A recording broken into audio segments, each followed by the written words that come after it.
Hello everyone, welcome back to our channel. చూడండి, ఈరోజైతే recipes అయితే వచ్చేసినాయి. ఈరోజైతే స్పెషల్గా అయితే చికెన్ అయితే వండుతున్నా. అది కూడా విలేజ్ స్టైల్లో. విలేజ్ స్టైల్ అంటే ఊర్లో అయితే, విలేజ్లో అయితే ఎలా వండుతారు అంటే ఆవిరి పెట్టేసి పొయ్యి మీద పెట్టి వండుతారు కదా. మనం పొయ్యి అయితే అవైలబుల్గా లేదు కానీ స్టవ్ మీదనే అయితే ఆవిరి పెట్టేసేసి వండుకుందాం. చికెనే కదండి. నేను మెజర్మెంట్ కూడా మనం వండే స్పూన్ తోటి వేసేది. అప్పుడు కూడా అందరూ అలాగే వండే స్పూన్ తోటి వేసారు కాబట్టి నేను కూడా అలాగే వేస్తున్నాను. చూడండి, నేను ఇందులో మళ్ళీ ఆవిరి పెట్టుకోవడానికి ఒక ప్లేట్లో అయితే పెట్టుకుంటాను. మీరైతే ఆవిరి పెట్టుకున్నాకనైతే చూడండి, మీకు గంజుకు వండుకునే గంజుకు సరిపడా పైన కూడా ఒక్కొక్క గంజు కానీ బర్తన్ కానీ ఫర్ ఎగ్జాంపుల్ మీ దగ్గర ఏది ఉంటే అది అవైలబుల్గా ఉంటే అది పెట్టుకోండి.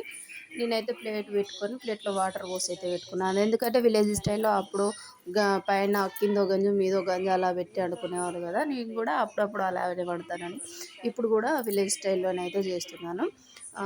చికెన్ రెసిపీ అండి. తప్పకుండానైతే చూడండి, మీకు కూడా నచ్చుతుంది. లైక్ చేయండి, షేర్ చేయండి. కొత్తగా మన ఛానల్ ఎవరు చూస్తున్నారో సబ్స్క్రైబ్ చేసుకోండి. చూడండి, నేనైతే డక్కన్ అయితే పెట్టుకోకపోయేసరికి హై ఫ్లేమ్లో పెట్టి డక్కన్ పెట్టలేదు కాబట్టి గంజు చుట్టూ స్ప్రెడ్ అయింది. అదే మీరు డక్కన్ పెట్టుకొని ఉంచుకున్నారనుకో హై ఫ్లేమ్